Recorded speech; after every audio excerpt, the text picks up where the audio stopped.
We're here in the old city of Jerusalem to learn more about Krav Maga. Here, some of the holiest shrines of Christianity, Islam, and Judaism are packed into an area that's just 1% the size of Manhattan. It's a city fraught with violence, which is why we're joined by Itai Gil. A former commando in the Israeli Army's anti-terrorism unit, Gil has used Krav Maga for real on the battlefield.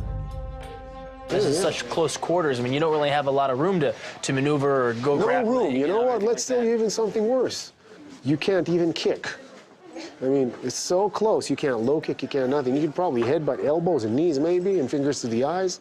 Most of the fancy techniques we think we know are useless. Out of all the systems you'll probably run into in the world, maybe 1% you can use it. The rest is just a waste of energy. To start our foundation in Krav Maga, he takes us to his training center hidden beneath a soccer stadium.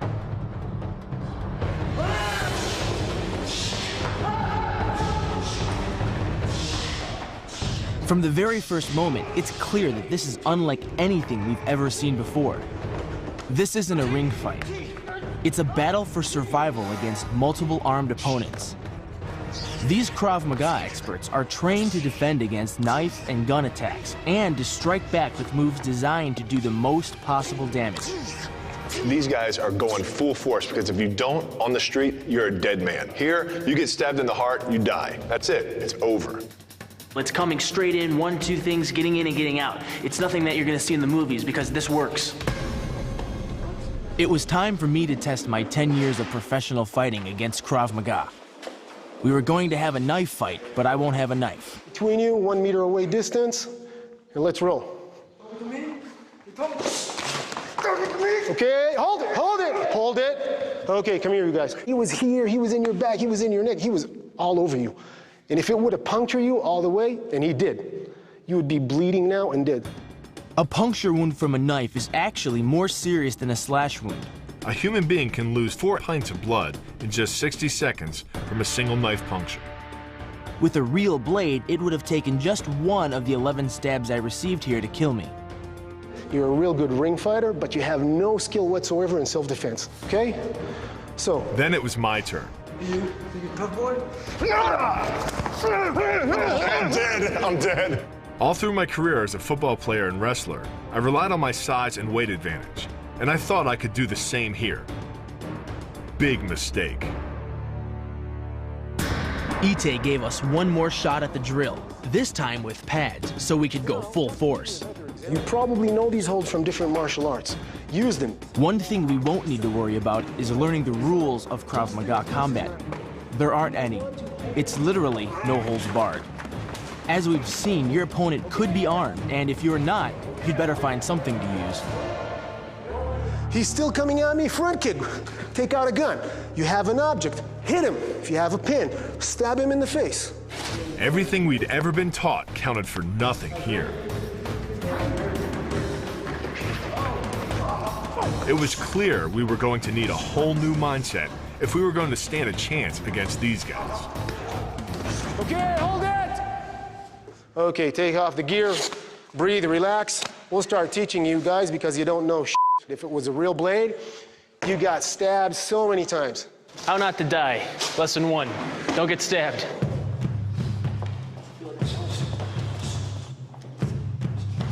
Still reeling from our beatings, Itai issued us a challenge.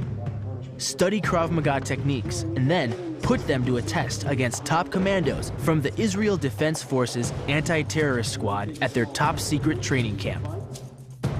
The anti-terror training facility is so secret, we're not allowed to know its name, its exact location, or any information about its personnel. You will go into the base and you will be challenged by certain attacks. We believe that if you can survive anything at close range, that's already a victory for us, okay? When we do face our final challenge, it will be one of us in a full contact face-off against armed opponents using Krav Maga to stay alive. So that's a challenge and a half. Not only do we have to train with special forces, but at the end we have to fight them too. Our training began right then and there. Itai started us off with a Krav Maga fundamental that's different than anything we'd ever used before. It's called bursting. We're going to do a very simple mechanical technique. I'm not just gonna block, come at me, I'm not gonna stay 90 degrees. I'm gonna divert it. At the same time, when he's doing that, real time, this is the bursting I'm talking about. I will create enough damage for a few milliseconds to disconnect, identify as quick as possible. The only thing that is going to save you from that knife is defending and attacking simultaneously. Bursting works by combining two separate arm movements, a blocking action and a strike. The block is similar to that used in karate and redirects the force of the knife away from the body by punching forward at the soft tissue of the attacking arm. Even if it did slip and it went down and it cut you or in the shoulder, it's okay, as long as it doesn't go into the body. Unlike karate, this move is combined with a simultaneous strike. As one arm blocks, the other jabs at the opponent's weakest area. It's meant to be here. Right. And it's meant to be here. It can be open hand to the face, it can be open to the nose, it can be to the eye, anything you wish. Because you don't have time to cock your arm in a surprise attack, bursting's effectiveness doesn't come from the rotational power of the torso. Instead, it's driven by the legs, which hurl you forward into your opponent. Both the block and the strike land with 300 pounds of force, more than enough to collapse the windpipe or fracture the delicate bones of the face. More force. That's it. This bursting technique is really unique to Krav Maga. You block and strike at the same time. I've never seen that in any other martial art. That's it. Even though we're both experienced fighters, this challenge looks like it's going to be our toughest yet. To prepare, we're headed to one of the deadliest places in this violent country. There, we'll learn the ultimate self-defense techniques from Krav Maga professionals. Men who are paid to protect some of the world's richest and most famous people.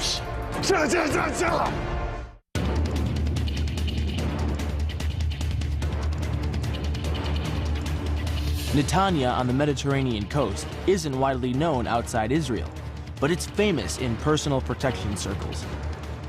It's home to the headquarters of the International Krav Maga Federation. The Federation has trained some of the world's top bodyguards. The man who trains them is Eyal Yenilov, chief instructor of the Federation. And Eyal's training never loses focus on the life and death consequences of Krav Maga. Krav Maga is an integrated system, which is to prepare a person to deal with real type of conflicts. Eyal starts our training hard. What are they doing on this one here? They're attacking targets. Oh, they're attacking multiple targets? Multiple targets, multiple opponents. From my years of fighting, I'm used to strict rules. You fight one guy in a confined space with a ref. Now, Eyal sticks me at the bottom of a Krav Maga dog pile, and all I have to do is fight my way out, any way I can. It's not a good feeling being surrounded by 12 guys. This exercise isn't designed to teach us a specific technique. Instead, it's to teach us how aggression and effort are a big part of self-defense. Krav Maga is all about using anything you can to get out of a dangerous situation, and I can't see anything more dangerous than being surrounded by these guys. All right.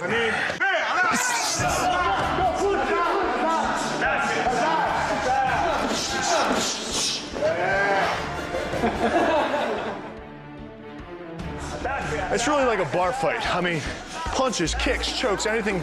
You got to get the guys off you and quick. Use anything you got. Poke them in the eyes, hit them in the balls, elbow to the head. You want to live, they want to kill you. Then Eyal ups the stakes. If you're going to be a bodyguard, you can't just watch out for yourself.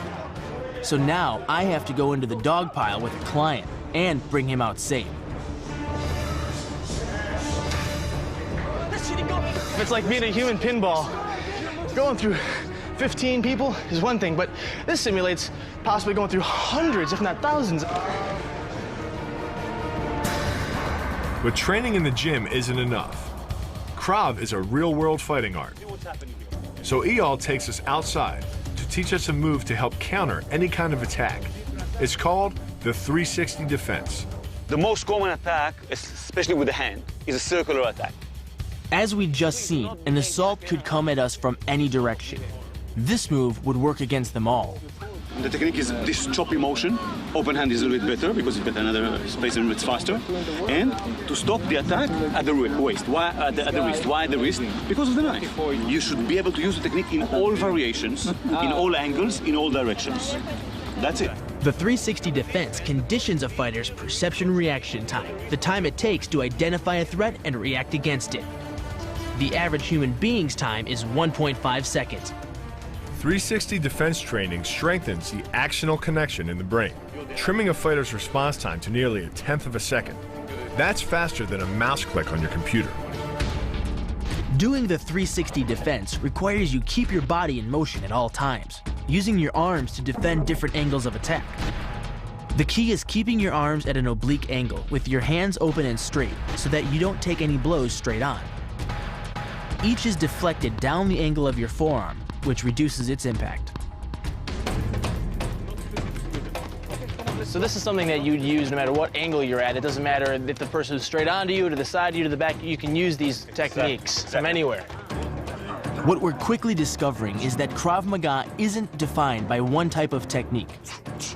Instead, it's built from the pieces of other martial arts and then modified for self-defense in combat situations. The basics of the 360 technique we just learned are incredibly similar to the Shurite karate we studied in Okinawa, but modified to function against multiple opponents. But our training wasn't over yet. Eyal led us to a nearby beach to work on our next self-defense technique. A move we can use to defend against one of the most dangerous attacks, a choke. Somebody's at your throat, and it's a matter of sometimes seconds until you lose conscience. And if you lose conscience, we can do whatever. It's hard to defend yourself. Definitely. If someone's got their hands around your throat, they can do a lot of damage. Big problem. Now, I'll let you feel a little bit. If you say, okay. Yeah, I feel that. Exactly. This soft tissue of the throat is one of the most vulnerable areas of your whole body. Just 76 pounds of compressive force to the throat is enough to cause total collapse of the larynx. That's less force than it takes to crumple a beer can. If you're choking me, this is natural behavior. Unfortunately, it is not strong enough. The trick to executing the choke defense is to not pull down, which is your first instinct. These 5 fingers are going to come as close as possible to my neck, leaning on my shoulders. Instead, you pull your opponent's hands to the side, breaking the choke. My elbows are going backwards strongly, contraction of the neck muscles, chin a little bit down, stomping a little bit in the place and giving a first strike, which is usually a knee to groin. During the choke, your opponent is relying on his grip strength and outstretched arms to maintain the choke. The strength of your back and shoulder muscles is greater than the applied force of your opponent's hold, so it doesn't take much to break his grip. And the closer your hands are to your own neck, the greater the leverage. Nice. Good. Bill's a big, strong guy, and I don't want to have to fight force with force. Bill's going to choke me. I need to use technique to open his hands and just make those hands that he's putting all the pressure on move to the outside. This move is great. I really think it'll work for me with my size. I can get them off me right away, get under, throw a couple strikes, and then see who's around me, who I can take on.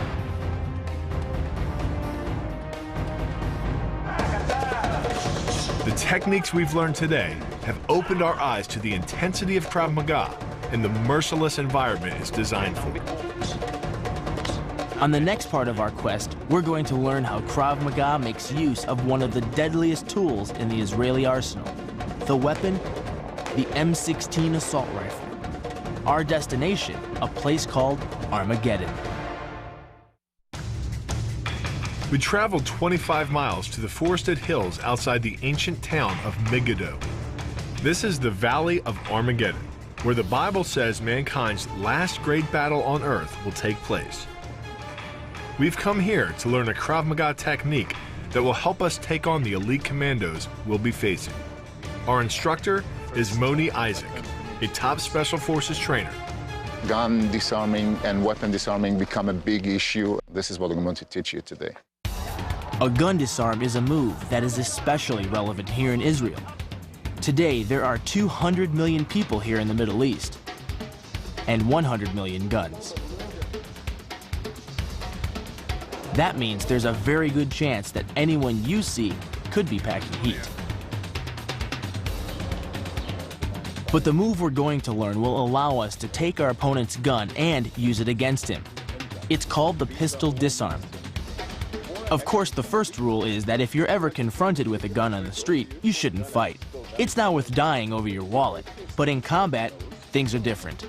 And when I pull here, I can continue on taking the gun. As I turn, his wrist turn. Just shift and pull. The most important step of the pistol disarm is to get yourself out of the line of fire. But rather than step to the side, you simply twist your hips, removing your core from the line of fire. Then you pull the attacker forward, off-balancing him while holding his wrist against your torso. Once you've got control of the gun, you just grab the barrel and twist, prying the gun from his hand. I want to be like a magician. I want to be able to move the gun from your hand to my hand, create distance, and in that stage, I have the power.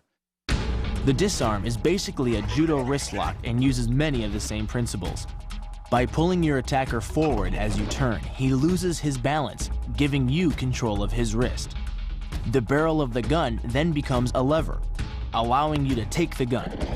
Because you are using the muscles of your torso, which can deliver up to 10 times more force than the muscles of the wrist, the disarm works against an opponent who is much stronger than you.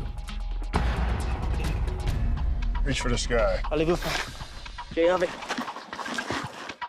Give me your shoes, punk. Hey, I gotta watch it.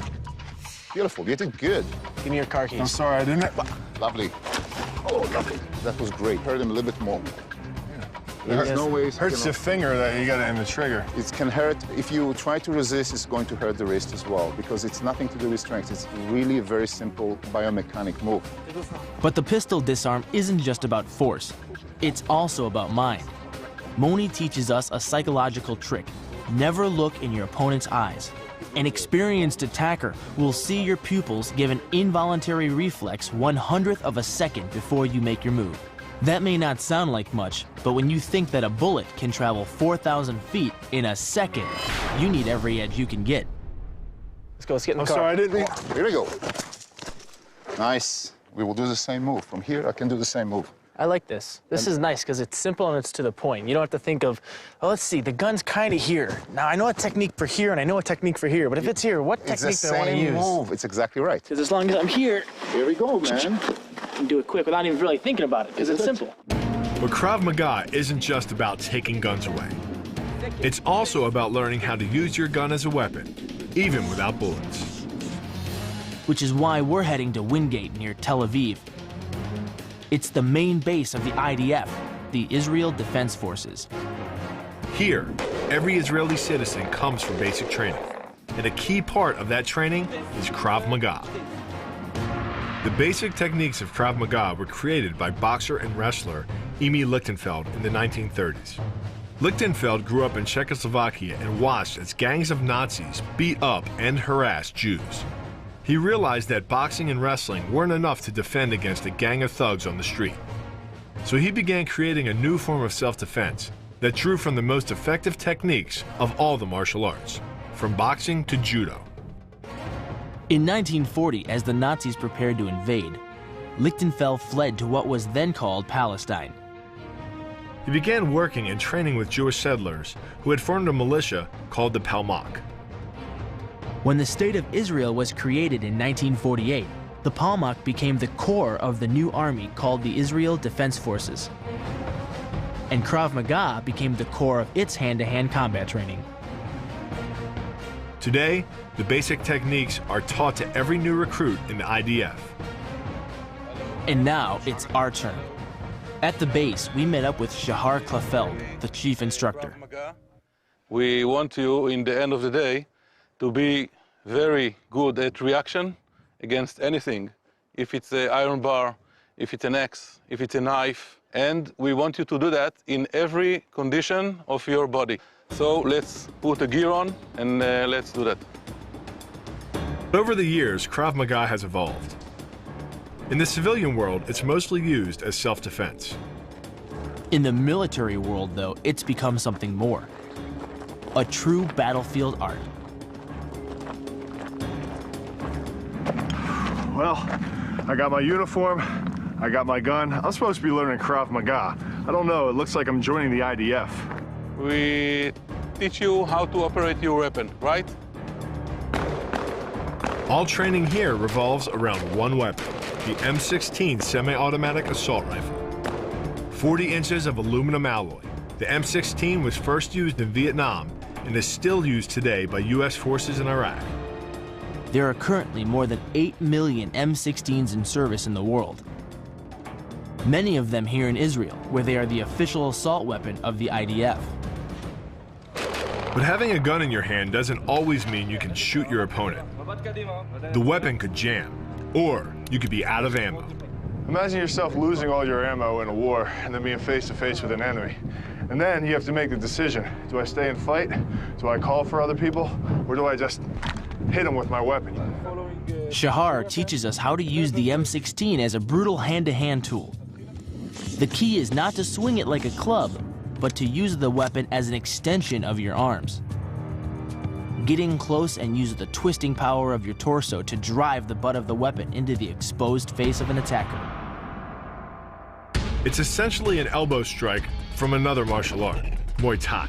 But because the metal doesn't deform on impact, like human bone, every ounce of power is channeled directly into your opponent's face.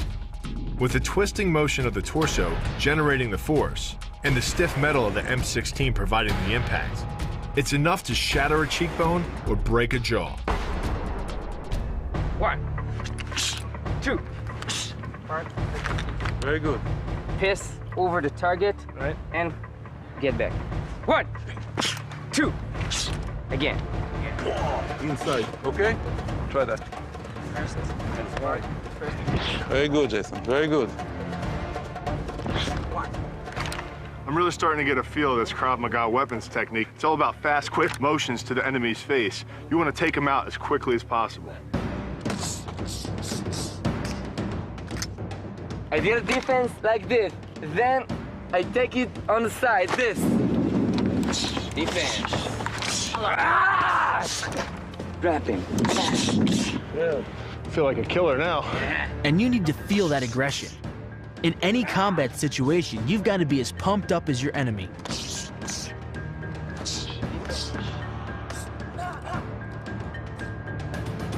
To help us prepare mentally as well as physically for our ultimate challenge, Shahar has set up an exercise that will test us to our limits.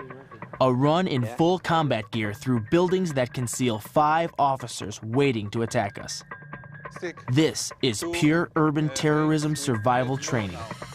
Is this helmet and this gear, it's all different in the ball game. כל המתקילים, תהיו מוכנים! Let's go. Bill, something happens, you have to run. Go, go, go. The key to this mission is pure aggression. You don't stop. You don't slow down. When you come to an obstacle or an enemy, you just power right through him and kill him if possible. Bill, behind you! Go, go, go, Bill, go! Go on, go, go, go, go, Bill! Stack, קדם! Go, go, go, Bill, go! Bill, go, go, go!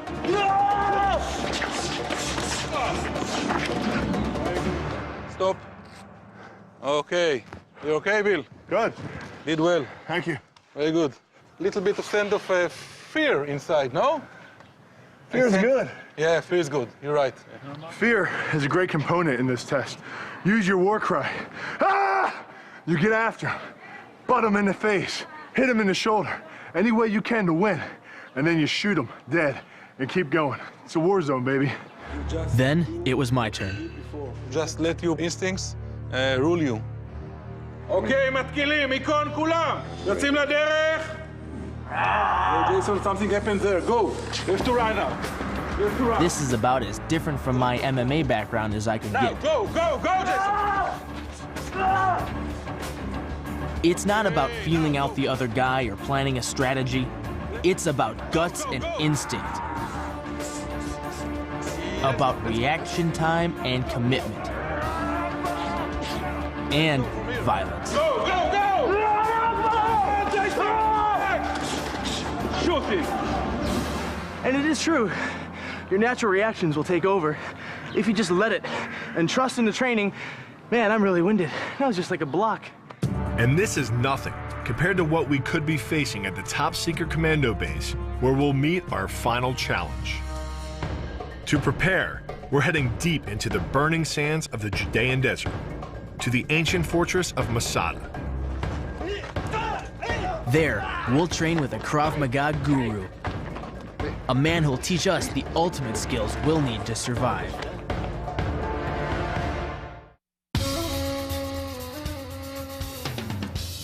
Our exploration of the Israeli martial art of Krav Maga has brought us 150 miles, from Tel Aviv to the ancient fortress city of Masada. Standing nearly 1,500 feet above the Dead Sea, this hilltop complex was home to one of the country's most legendary battles. We've come here to immerse ourselves in Krav Maga. Here, we're going to experience this Israeli martial art in its most extreme form, as a real-world killing art. The man who'll teach us is one of Israel's legendary fighters, Dennis Hanneman. After his whole family was slaughtered by Nazis, Dennis dedicated his life to Krav Maga and to ensuring that Jews could protect themselves. Good, good. We're just having a bit of training here. Man, you guys picked a great spot to train in underneath the hot sun. This is some realistic combat. This is called survival. It's not in the gym. This is nature. This is what this place is all about, Masada. Originally built by the Romans, the fortress was invaded and occupied by a few hundred rebel Jewish fighters in 72 AD. To take it back, 8,000 Roman soldiers besieged the fortress but couldn't defeat the occupiers. Outnumbered 10-1, the Jews fought for 3 months until finally the water ran out.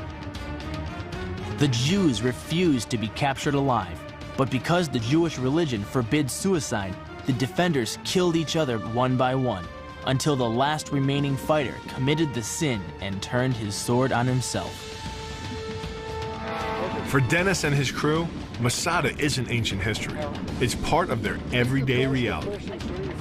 Many of Dennis's students go on to join Israel's elite special forces units, where Krav Maga becomes just another tool in their deadly arsenal. If you're close to a person, it's already finished because I've already killed him. I can take him where I want. Look, I could kill him how I want. It's like pressure points, no eyes. Each of these strikes is aimed for a vital point. It could be gouging the eyes, or driving the bones of the nose back into the sinuses, or crushing the soft tissue of the throat. Every one of these shots could kill, and that's the idea. For Dennis, Krav Maga isn't about sport, it's life and death. Hey! The whole idea now is the circle. There's the circle. With the same knife, I can kill him. And it's that kind of focus that we need for our final challenge. This way. Why this way? I can take him to kill himself. Just so you know, this thing is so sharp, and to see it get wielded around, and they train with these. These aren't rubber knives, these aren't plastic knives. This thing is as sharp of a knife as it comes. The Judean desert has been barren for centuries. With just 2 inches of rain a year, there's not much that can survive out here. Which makes Dennis's desert camp a very tough place to train. Our training began with an exercise designed to prepare us for facing multiple attackers. Never stop moving. Change direction. Don't close. Keep yourself close. Change direction. Keep your defense. Change direction. Faster, faster. You've got to be quick. But when you do see your opportunity, it's time to strike. Go on. Everything Dennis does is geared towards using your body as a weapon. Snap punch like you. This is the sword. Straight! I'm going to knock you out 1 point. The killing techniques is what I say. I'll go straight to the throat. I'll go straight to the side, straight to the eye. These techniques aren't for use in MMA. They're designed for combat. All attacks are aimed at vulnerable targets. You can break his leg by this kick. If any of these blows land properly, your opponent won't just be down. He'll likely be dead. Right, now go in a circle. 3 heights. Now move around. Move. Punch. All sides. Oh, faster. Now to the top of the head. Okay. To the side. Finally, after a tough day of training, the sun began to go down. With no clouds to hold the heat, the temperature plummeted to just a few degrees above freezing. As night fell, we gathered around a fire near the camp to stay warm. Well, I want to explain you fellas something. Krav Maga is a way of life. You're going to be prepared to fight, and we're going to learn the spirit to fight and never to give up. Tomorrow we're really going into action. We're going to fight 1 man, you're going to fight 2 men, you're going to fight 3 men. You're going to feel the punches, you're going to give punches. Looks like our training had just begun.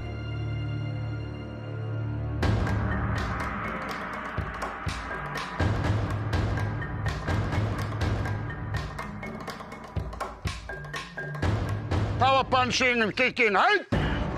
Strong. Yes. Always circle. Quick. Always circle. Today, the fighting got even more intense. Faster, faster, faster. It doesn't matter if it's 7 a.m. or 7 p.m. When this sun is out, it's 100 degrees. It's intense. If this doesn't get us ready for our final challenge, nothing's going to. Hala, start punching the body. Work, work. Kicking, punching, low necks. Hit, punch, go in a circle, go.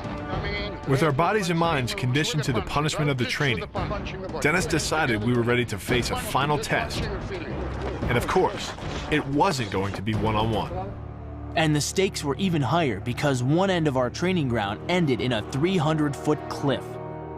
One wrong move and we weren't just beat up, we were dead. All right, are you ready? Yes. Attention, kick.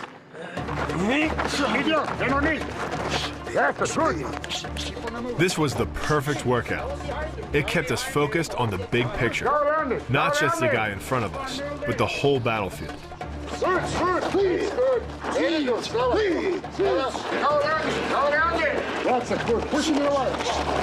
To take on multiple opponents, we'd need to be able to think beyond single techniques and integrate everything into a total combat package. You see, you kept on the circle, and I didn't gain 1 punch. Good. Well, because his strength, he can come and catch you and hold you. But against a knife or against the fighting techniques of 2 or 3, it's not good enough. Jason is small, but being small, you've got to be quick and you've got to be clever, because you can't let a big customer catch you. So he's fast, he's quick, he's got good techniques. He's just got to learn the right techniques.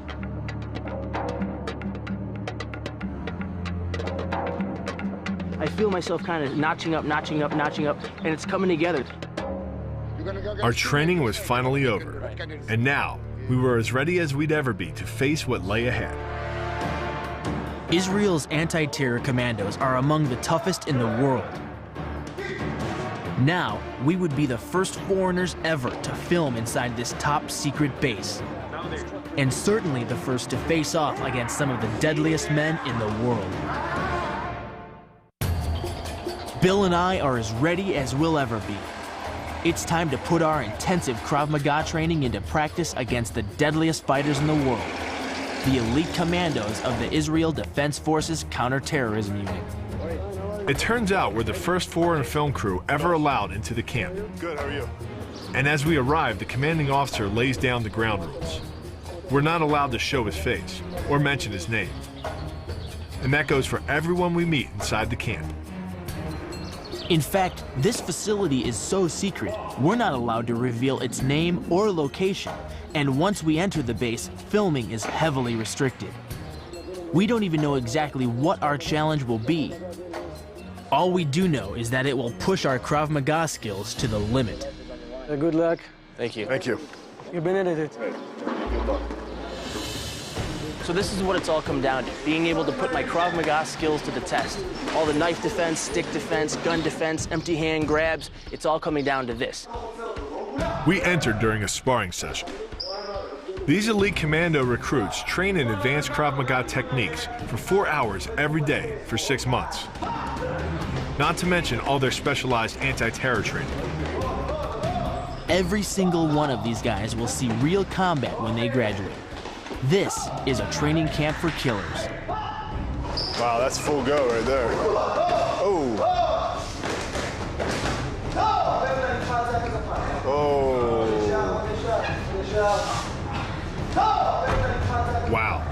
Even after a direct kick in the groin, the cadet couldn't get permission to rest. So he got hit in the balls?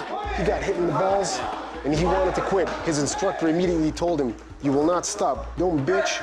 Go in there and keep on fighting."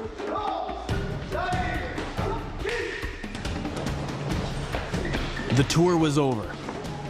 At last, we were going to learn just what our challenge would involve. It was our trainer, Itai Gill, who gave it to us. Because he's a former anti-terror commando, just like these guys, he knew exactly what we'd be facing. As you remembered, you went through different disciplines with different instructors. Everyone is an awesome instructor, okay? What we're gonna do today is you will be attacked, hardcore, full power, with a knife. Self-defense, chokes, holds, escapes, okay? Pointed blank with a gun. So you guys will have to survive those. Okay, are you ready, guys? Yeah, let's okay, let's go. Sounds like a lot. Multiple opponents from multiple directions with multiple weapons. We would be outnumbered and facing trained killers. Time for one last burst of intensive training before we decide which one of us will accept the challenge. I feel like I got the good punch down, you know, after the block. It's that checking your perimeter afterwards you keep forgetting about. Well, both of you did pretty good. I don't want to make any decision who's better, okay? That's between you guys. Nothing we'd encountered before in our fighting careers had prepared us for this. And it was tough deciding who would stand the better chance. But realistically, this is coming down to speed, timing, and agility. Would you agree?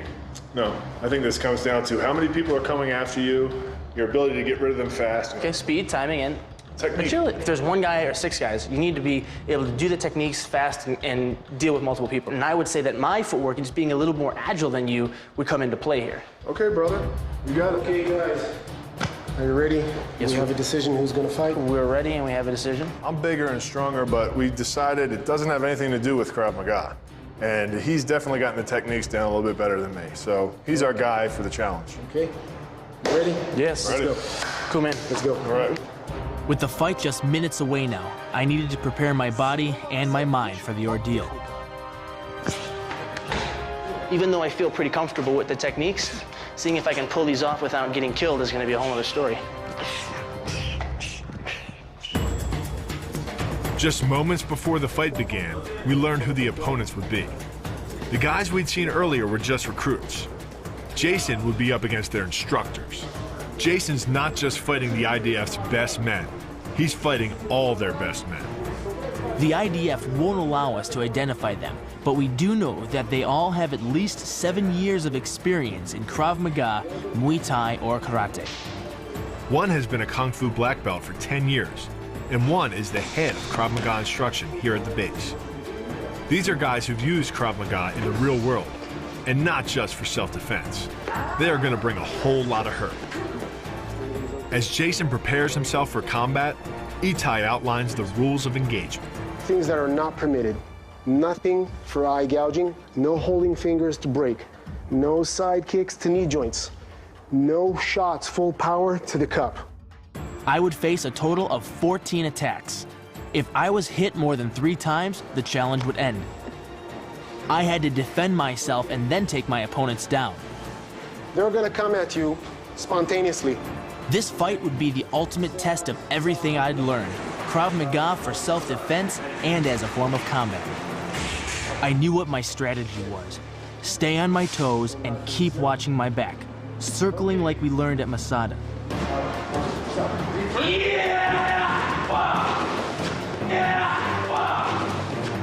But it's easier said than done. There are just too many opponents to watch them all at once. There you go, Jason. Okay, stand up. I block 2 knives in a row and take my enemies down. Safe. But then comes number 3. Jason, watch the knife. I just didn't see him, and by the time I did, it was too late. I made it through 4 attacks, but he got in a hit. Another one I don't see, but this time, I turned the tables. There's no corner time here. These things are coming so fast. Chokes, knives, guns. After 6 attacks, only 1 knife made contact. I'm still in it. Okay, hold it, breathe. Feel okay? You okay? Bill, how about Can you continue? Yes. I mean, Jason is doing great, but they are coming one after the other. As my opponents kept coming at me, my confidence increased.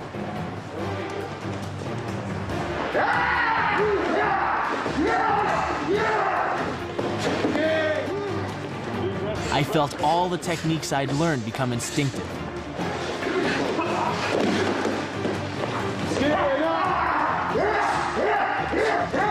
And then a direct stab to the back of the neck.